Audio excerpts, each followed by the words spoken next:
Om Namo Bhagavate Vasudevaya. Om Namo Bhagavate Vasudevaya. Om Namo Bhagavate Vasudevaya.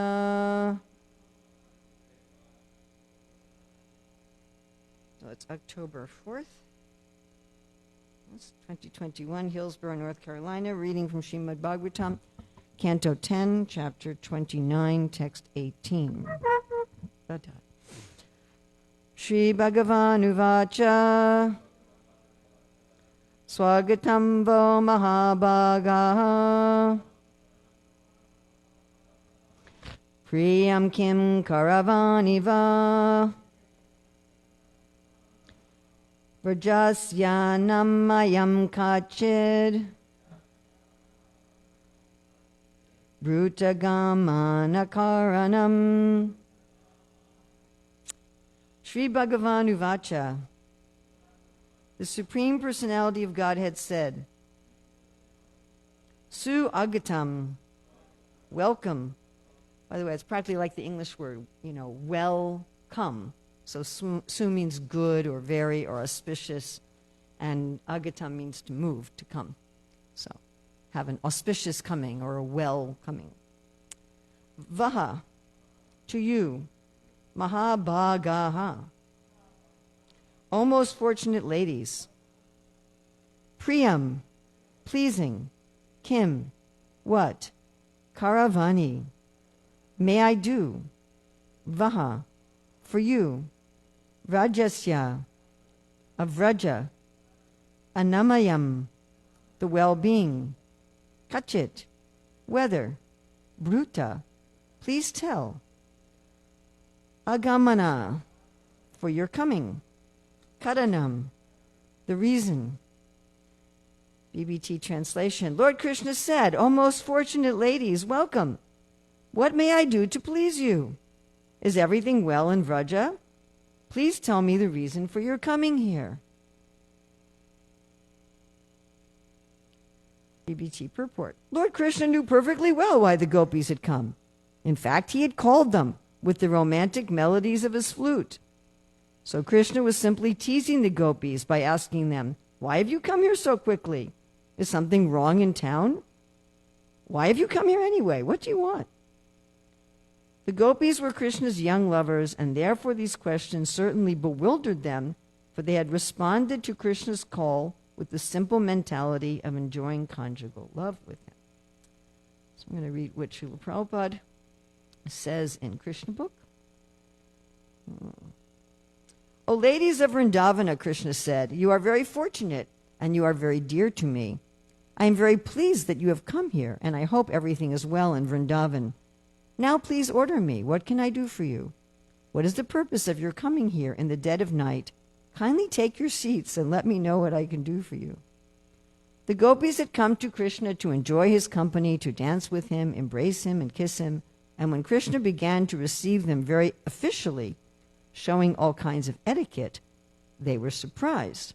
He was treating them like ordinary society women. Now, this term society woman is something really from the 1920s, and it meant women who went out to nightclubs and danced, and that they didn't follow all the norms of society. Therefore they began to smile among themselves, and though they very eagerly listened to Krishna talk in that way, they were surprised. All right, so we're going to look at the commentary of Vishwanath Chakravarti Thakur. In the loving exchanges between experienced men and women, the usual custom is that the women will not like it and become angry if the man openly reveals his eagerness for conjugal enjoyment. With this in mind, Krishna first addressed the gopis in accordance with the standard manner of mellow dealings, saying, welcome. Was your trip here pleasant? You are greatly fortunate, Mahabhaga, ladies, in that your whole lives you never had to look misery in the face. These words can have another, less affectionate meaning. Your coming here has been splendid because everything is accomplished, so now you can go home. Krishna continues, please tell me, what gratifying hospitality I can offer to you young girls who have come to me as I pass the night alone in this secluded forest. Kindly tell me in simple terms what will give you pleasure, since I am indeed eager to satisfy you. Then without a doubt I will carry it out." Krishna expects the gopis to say, "Oh, bold one, aren't you ashamed to speak to us who are faithful to our husbands in such an audacious way? Don't you have any fear of God's laws?" That's very funny. "Or of the king?" Overwhelmed with shyness, however, the gopis remain silent. Krishna takes this to be a sign of their agreement to have physical contact, which he implied by asking them, "What can I do to please you?" Thus Krishna thinks, as in union there is pleasure in the reversal of roles, so in the act of meeting, contrariness is also pleasing. If these girls are not going to resort to their normal tricks tonight, then I am going to play a few tricks of my own to conceal my own actual eagerness. Because these girls have lost control of themselves due to hearing my enchanting flute, they are acting against their natures and have become submissive. Therefore, I should be compassionate with the gopis, since I have not lost control of myself. I should favor them by externally pretending to be contrary to increase the taste in the pastimes. Then later I will show my natural eagerness to enjoy with them. Considering these ideas, Krishna brings the conversation to the level of contrariness by inquiring from the gopis with concern and apprehension. Krishna says, "Is everything all right in Vraja? Has Indra or anyone else created a disturbance which has filled you with fear and sent you here seeking my protection?" Hearing this, the gopis, with faces both smiling and dismayed, silently conjecture, "Is he going to play the cheater again today?" Krishna says, "From your silence I conclude there is no disturbance. Then please tell me, why did you come? I cannot understand."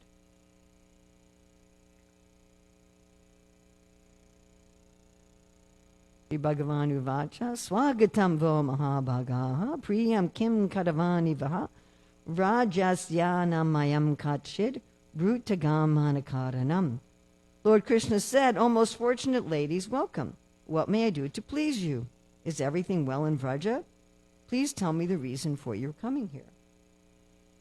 Sometimes we return a call, and when we return the call, the person we call says, "Why did you call?" Did that ever happen to you? Right? You get a call that you missed, and then you call back. "Oh, why did you call?" "Well, you called me." So that's kind of what happened here. Krishna called the gopis, and they come, and then he says, "Why did you come?" And they're like, "You called us to come." So this is unexpected. You expect that when somebody invites you, that when you show up, that they're going to understand why you've come. Right? That makes sense? If I invite you over for dinner and you come and you say, "Well, I'm here," and I say, "Well, why are you here?" "Well, you invited me to come." Right? So this is something unexpected. Sometimes we think about spiritual life in a mechanistic way. I do this and this happens, and I do this and this happens, and there's some reason why we think like that. But it doesn't always work like that because we're dealing with persons. And here, as Vishwanath Chakravarti Thakur writes about, Krishna's reversing the usual situation between him and the gopis. And understanding this can help us to understand in our own spiritual life why Krishna may respond in ways that are unexpected to us. So why do we sometimes think like this, that, well, I do this and this will happen? Well, we have some understanding of that from the scriptures and from our acharyas, that there's statements, if you circumambulate the temple, then you get this benediction, right? You go to this holy place, you get this benediction. Isn't it like that? Right? And we think, well, there's this clear cause and effect. Oh, sure. There's this clear cause and effect relationship where I do this and this is what will happen. Yeah? That makes sense, right? Or we read, in the Bhagavatam, there's all these benedictions that if you read this story, you meditate on this story, And sometimes it's very specific, like you meditate on the story in the morning, the day after Ekadasi, with faith. Then you get, victory over your enemies, and you get good sons. Isn't it like that? Right? And so we're thinking like that. I think it's a natural way to think. At the same time, Prabhupada writes this purport about, I think it's in the first canto, about how devotional service is always free. That it's the pivot, he says, is freedom. And therefore, you may do everything and not get the result. And we also have examples of people who do very, very little and get the result in bhakti, isn't it? I was just reading the ninth canto about Maharaj Kadvanga, that he was fighting for the demigods. And they said, you fought for us so nicely. What benediction would you like? He said, I'd like to know how much longer I have to live. They said, well, just a moment. So in that moment, he meditated on Krishna and he attained perfection without having gone through a whole process of sadhana. I mean, there's an interesting parallel in the parable in the Bible where Jesus talks about an owner of a field, and he goes in the morning and he gets workers for his field. And he makes an agreement with how much he's going to pay them. Right? Let's just say $50 he's going to pay them for the day. So they come in the morning and they work. And then he realizes he needs more workers. So he goes out in the middle of the day and he finds some more workers, and he also agrees to pay them $50. And then he goes late in the day, like let's say 4:30 in the afternoon, to get more workers, and he also agrees to pay them $50. And then the workers who came in the morning were objecting, and they said, wait a minute. We worked the whole day for our $50. These guys are only working a half an hour. And the owner says, well, I'm keeping my agreement with you. Why are you disturbed? And so we see this also. There's something called Kripa Siddhi, where a person does seemingly nothing or very, very little, and they get this full result in bhakti.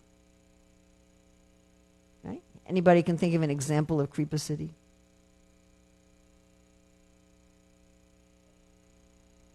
The prostitute of Haridas Thakur, you talked about that the other day, yeah? Magrari the hunter. Ourselves. King Prajaparudra's son. He just comes to see Lord Chaitanya. Lord Chaitanya said, you're so beautiful, you remind me of Krishna. He embraces him, and he's got Krishna prema. I mean, the prostitute with Haridas Thakur is, I think, one of the most extraordinary examples, because she comes to Haridas to blaspheme him. Her whole purpose of coming to Haridas was to have him be criticized by everybody. She was going there to attack him, basically, and she was doing this for money. Imagine, they're paid to smear your character and smear your reputation. What kind of a mentality would that be? And just 3 days of hearing Haridas chant and offering obeisances to the Tulsi plant, she gave up that mentality completely. I mean, it wasn't really much of a sadhana. So sometimes, we may be upset by this, like the workers who came in the beginning. I've been here for almost 50 years. Doing my sadhana all the time, and then Lord Chaitanya just embraces this person, or here's this offender who after 3 days becomes a great Vaishnava, like what's going on? But there's this personal aspect. And somebody can go on ostensibly following all the regulations of bhakti, but if their mentality isn't right, they don't get the effect. And the example of this is what was his name? Ramdas Vishwas, I think his name was, that I'd given before. He was traveling with Gopal Bhatta Goswami to see Lord Chaitanya in Jagannath Puri. So as he's traveling with Gopal Bhatta Goswami, he's carrying Gopal Bhatta Goswami's bags. He's serving Gopal Bhatta Goswami on the route. And he's constantly chanting Rama, Rama, Rama, Rama, Rama. So that looks like a really good formula for spiritual success. You're serving a Mahabhagavat devotee and you're always chanting the holy name. But when he came to Jagannath Puri, Mahaprabhu completely ignored him, because his whole mood with chanting was, I want to merge with Ram. He didn't have a mood of service. So we see sometimes a person does very little, or even they're offensive, like this prostitute, or Putin, of course, is another example of an offender. And they get Krishna prema. They get perfection. And sometimes a person is externally, at least, being very pukka, and they don't. You know, there's some freedom there, and that's because we're dealing with a person. This is one of the qualities of Krishna, that he's independent. One of the examples that Rupa Goswami gives is how he liberated Kaliya. He made Kaliya a devotee. Again, although Kaliya was an offender. So Krishna's independent. He can make personal adjustment. And frankly, we should be very happy that Krishna can make personal adjustment. I remember being in a class in New Vrindavan years ago. Bhakti Tirtha Swami was giving the class. And one of the devotees said, "Why isn't everything perfectly fair?" And Maharaj said, "You should be happy it's not perfectly fair. Because if everything was perfectly fair, we would suffer so much for our karma, we'd never be able to take to spiritual life." You know, mercy means to give good to somebody that they don't deserve, that they haven't earned. That's the meaning. I mean, sometimes we say causeless mercy to emphasize it. But mercy in and of itself means that it's causeless. It's only caused by compassion. Right? That's the definition of mercy. You deserve something bad, or you deserve something neutral, and you're given something good that you don't deserve. So there's some inscrutability to the universe because we're dealing with persons. I mean, we see this in our daily life, that we can deal with a business that has certain rules, and we deal with the frontline person, right? The person who answers the phone, and they say, "Sorry, this is our rules. It's like that. We can't give you a refund," and right? And then you go the next higher up, and the next higher up, and you get a couple higher ups, and they go, "No, we'll make an adjustment for you." Isn't it? Haven't we all had this experience? That some person makes an adjustment. You know, when I used to travel all the time, you become very aware that whether or not you get into a country is dependent upon that person in the immigration booth. You know, they have to apply the rules how they want to apply the rules.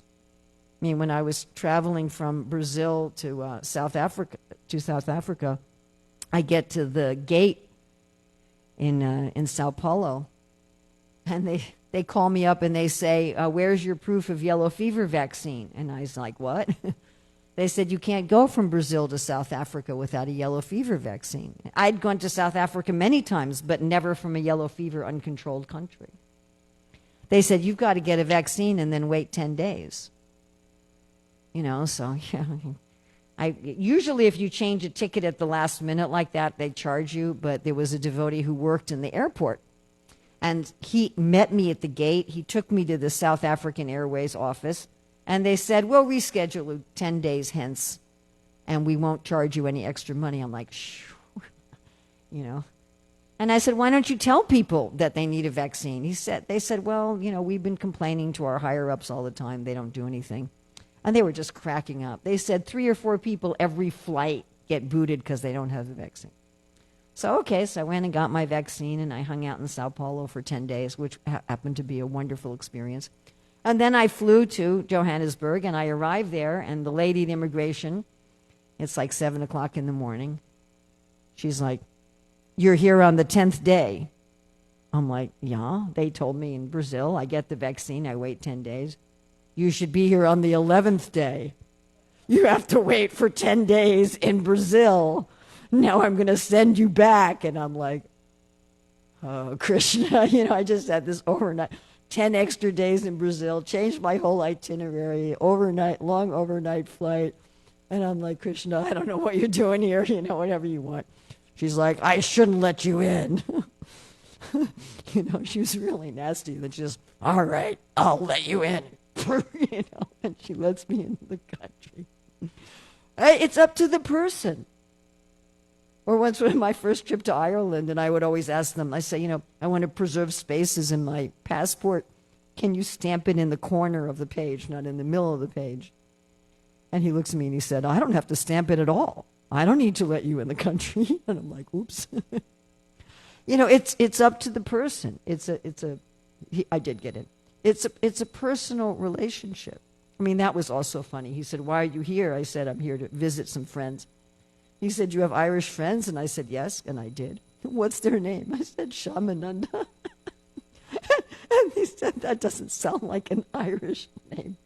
I didn't know the legal name. But my point is, it's up to the person. There's rules, the government has rules, and you can say, I followed all the rules, or whatever, or maybe I didn't quite follow all the rules, but it's up to the person. And this is true with God being a person. Bhakti is an acknowledgement that things are not mechanical. People trying to become enlightened through karma yoga, gyan yoga, dhyan yoga are thinking much more that things are mechanical. I'm going to give up the results of my actions in this way, or I'm going to become detached through giving up all attachment and aversion, or I'm going to, raise the prana up through the chakras, and I'm going to breathe in this way, and in that way I'm going to get enlightened. One of my good friends who was visiting here a while ago, Rukmini, who's a scientist, she made the point to me that people who think that the universe is simply immutable laws tend to be atheistic, because their concept of immutable laws is, if I can figure out the laws, then I can control them and I can control the universe. Right? That's what materialistic people do. They're trying to figure out the laws of the universe so they can control them. But one will never fully figure it out because there's persons. The reason that there's a judge like Yamaraja is that he can make a personal decision. If it was all impersonal, why would you? It would just be a machine. You do this, you get this. You do this, you get this. So what to speak of when we're really in a deep relationship with Krishna?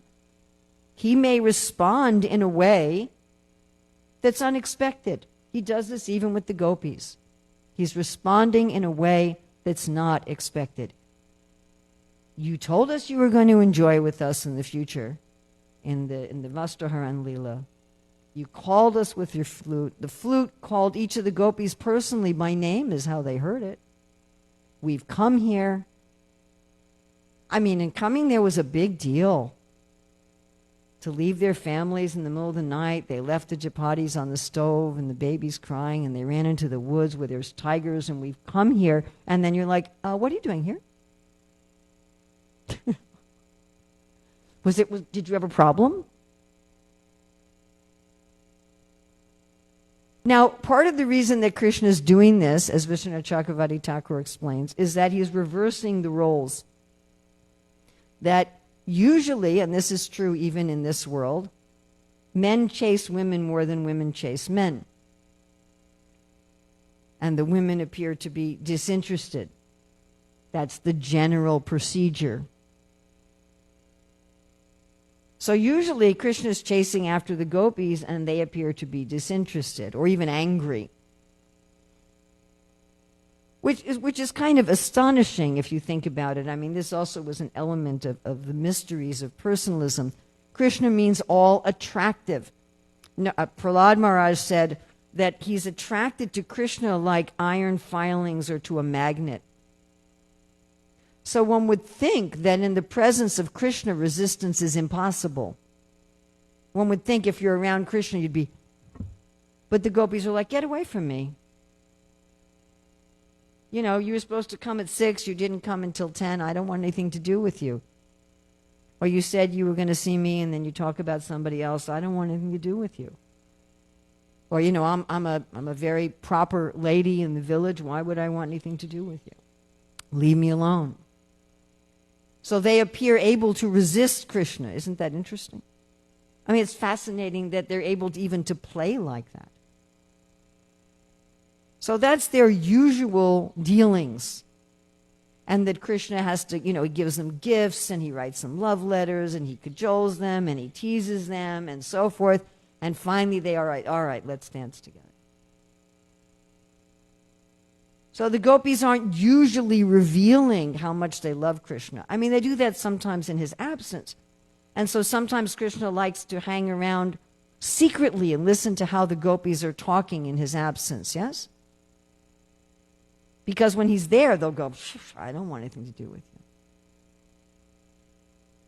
So here he's reversing it.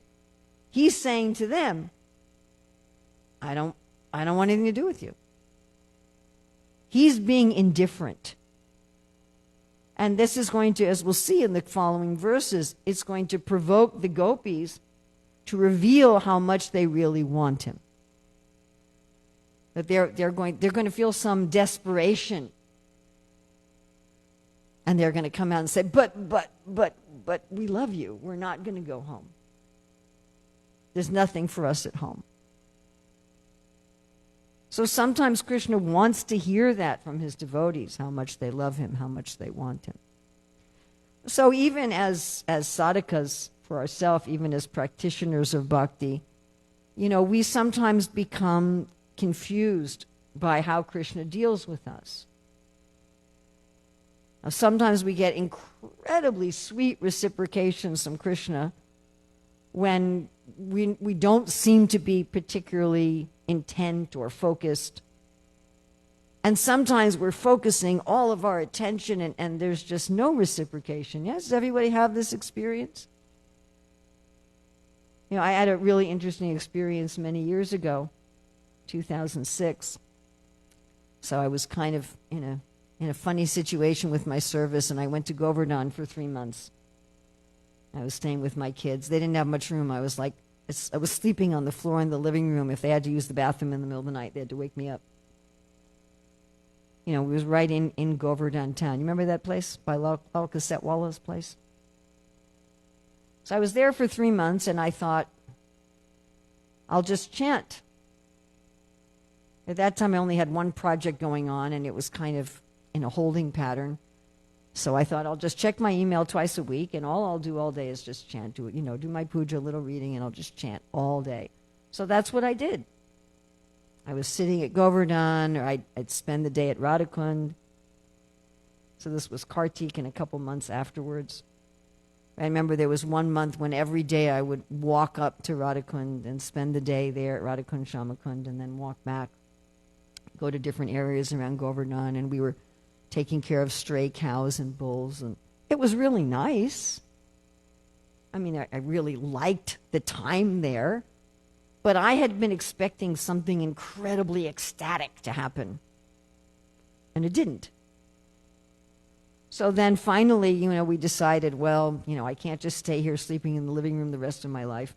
Let me go back to London and try again to work with the project there. So I'm on an airplane flying to London, chanting my japa on an airplane, and then I had a totally ecstatic experience. And I'm like, well, that's weird. I thought, I guess Krishna wants me to go preach instead of just chanting and Govardhan. But sometimes it's like that. We're thinking, here's where I'm going to get the reciprocation. And we don't. And we're thinking, here's just a nothing. And then we do. Krishna's somewhat unpredictable. He's a person. When, how he responds to us, in what way and in what circumstances is up to him. I mean, I know a devotee who was really upset that her husband wouldn't let her go to some festival. And I said, why do you want to go? She said, because last year I went and I just had this amazing spiritual experience. So I figure, if I want an amazing spiritual experience, I have to go to that festival. But it doesn't always work that way. It's like the hawk that finds a mouse under a bush, and so it keeps checking that bush every day. Find another mouse. Krishna is not mechanical. And often Krishna has these different sorts of reciprocation with us to remind us that he's not mechanical, he's not a machine. It's not that I just push this button and then, Krishna is my ecstasy machine, or Krishna is my realization machine, or something like that. Then I'm dealing with a person. And this happens even at the level of the gopis. That Krishna's dealings with them are unpredictable, they're mysterious. And that's part of the fun, that you never quite know. In fact, Krishna appears to not quite know what the devotees will do. You know, he argued with Rukmini thinking she'd argue back and she just fainted. Or he didn't think the boys would go into Agasura's mouth and they did. Krishna also likes to be surprised by his dealings with the gopis. So our mood should be just always, what can I do to please Guru? What can I do to please Krishna? What can I do to please Guru? What can I do to please Krishna? And they'll reciprocate with us how and when they like. That's up to them. It's not our dictation. I mean, materialistic devotees are very much like this. You know, I do this yagya, I do this thing, and so I should get a good grade on my exam, or, you know, I should get a lot of money, or I should get the spouse I want, and if I don't get it, I become faithless.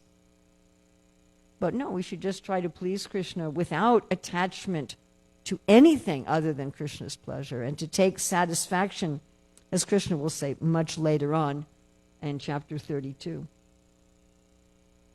When the gopis are talking with Krishna about his unpredictable dealings, he says, let your love for me be your satisfaction. So we want to get to the point that our own overflowing love for Krishna so much satisfies us that regardless of how Krishna reciprocates with us, that we love him and that he's pleased is enough.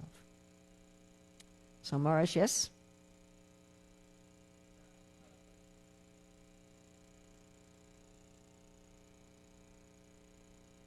Yes.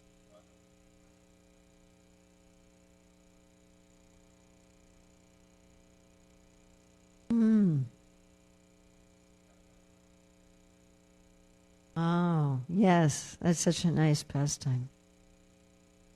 Yes, Rudrani.